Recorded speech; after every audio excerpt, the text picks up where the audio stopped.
I'm sure she is rubbing elbows, and I'm sure she'd love to be president one day because she appears to love the spotlight, although she doesn't like to admit it. But what this shows me, the fact that she might even be considering it or might have her eye on that long term, because Joe Biden's sister's talking about 2028.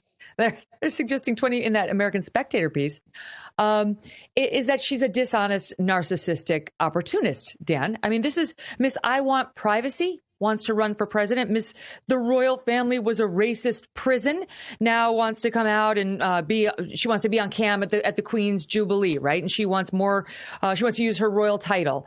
And Miss I Want Privacy for My Children, she's showing up at the Jubilee with her children who are going to be on cam, and she wants to rub elbows with all of the first tier royals and, possibly be on camera, if possible, not on the balcony, I guess, maybe not, maybe she can work her way into it and so on.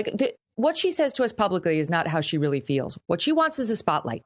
She's the same girl she was when she was backup girl number 4 for Howie Mandel, where she showed us she can open suitcases very well. But has she ever opened a campaign? Has she ever opened an office? Has she ever signed the front of a paycheck instead of the back of one? Has she employed any sort of a staff? Yes, she's a star. Yes, Trump was a star. That's not enough. That doesn't make you a president. Trump ran a business worth hundreds of millions, maybe $1 billion. We'll see. He says so. It's been questioned, but a very successful real estate business for decades, knew how to negotiate deals, was a real estate mogul, and so on. She knows how to open the suitcase and how to look pretty in front of the camera, Dan. That's about it.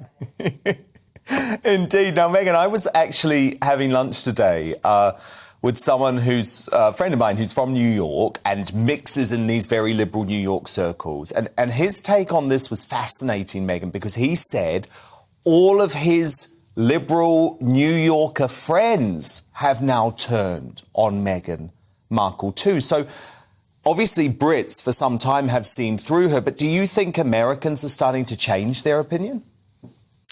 I think eventually they catch on. I mean, I think Americans can smell a phony, and it took us a while because she came out and charmed everyone here and there, as you know, and people believed this whole sweet, demure act that she put on in the beginning. But look, once she went out, and I really think this was her greatest sin, I even greater than calling the royal family racist while the Queen's husband was ailing and so on. Her greatest sin was in the midst of a pandemic with hundreds of thousands of people dying in our country and yours. She actually asked us to give a damn about what title her kid was getting. No one cared.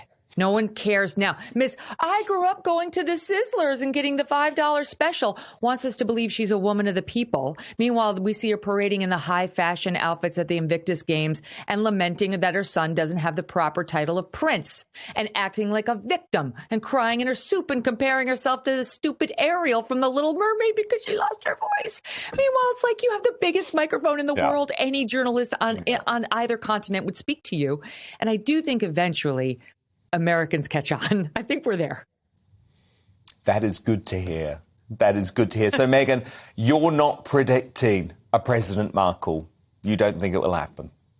If she runs, she will not be the only Megyn running because I will personally take her on just so there is somebody who has 2 nickels to rub together on the ticket someplace.